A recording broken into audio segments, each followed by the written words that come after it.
Is it possible for a home buyer to buy a home in Omaha with as little as $1,000? Well, today I'm going to tell you about a program offered in the state of Nebraska to help buyers buy a home for as little as $1,000. It almost sounds like some sort of scam, or maybe it sounds too good to be true, but it's not a scam and it is possible. And that's the subject of today's video, and we're going to get started right now. My name is David Matney with Nebraska Realty. I'm a local realtor here in Omaha, Nebraska. Now let's jump into today's topic. Today we're going to discuss NIFA, which stands for Nebraska Investment Finance Authority. NIFA is a quasi-governmental agency. It was formed to help Nebraska communities grow through affordable housing and through agribusiness. NIFA does not take taxpayer dollars, and NIFA is funded with the sale of bonds. Why would you want to use NIFA? Now, NIFA has several different programs out there. They have a program designed for first-time home buyers, which is called First Home. And they have another program for repeat buyers, which is called Welcome Home. How do I qualify? To qualify for a NIFA loan, you do have to have income limits, meaning your income has to be below a certain level. You also have to take a home buyer education class, and you have to use a NIFA qualified lender. NIFA programs are designed for owner occupants, meaning you can't use it to buy investment properties. However, you can buy a multi-unit property like a fourplex as long as you occupy one of the units.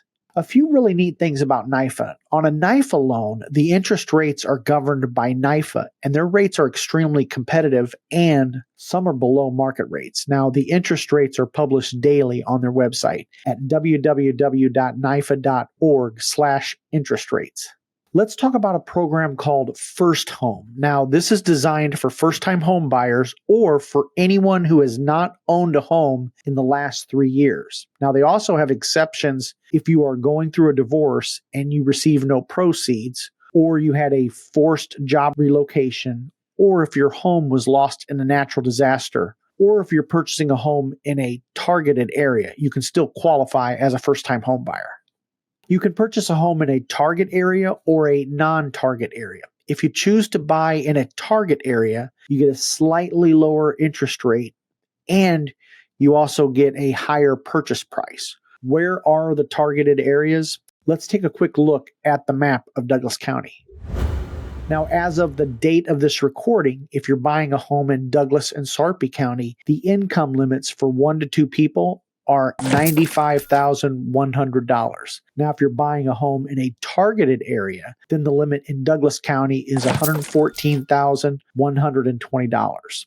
Now, income limits are effective for all loans with a loan reservation date on or after 5/19/2022. You want to check the NIFA website for the current household income limits. What are the purchase price limits? Okay, for a 1 unit in a non-target area, the purchase price cannot exceed $349,000. In a target area, then it can't exceed, for a 1 unit, $427,000. Now, for a fourplex in a non-targeted area, the purchase price limit is $672,000, and in a targeted area, the purchase price cannot exceed $821,000.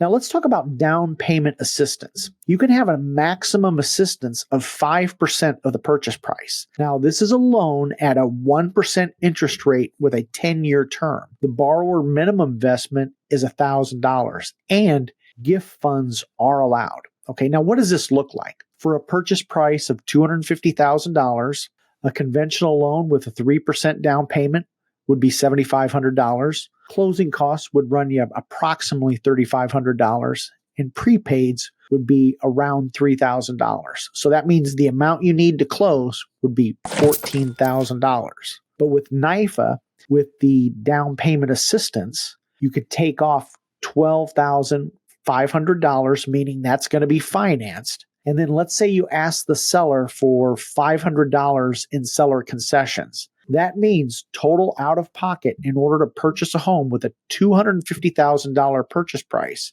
would only cost you $1,000.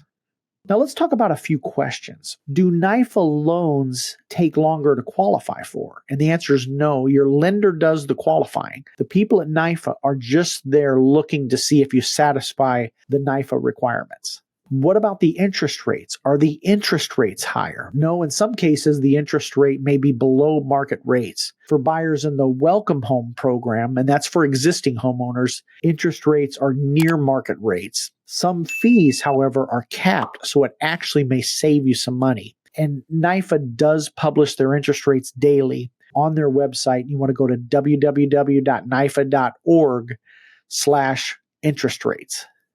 The third question is, do NIFA loans take longer to close? No, many loans close in the same time frame that a normal FHA, VA, or conventional loan may take. What about if you're a seller? Does a NIFA loan mean the buyer is less qualified? Not necessarily. Unfortunately, many listing agents and many sellers may have that impression. However, the one good thing about NIFA is a NIFA lender has to undergo more training to be NIFA qualified. Not all lenders are created equal.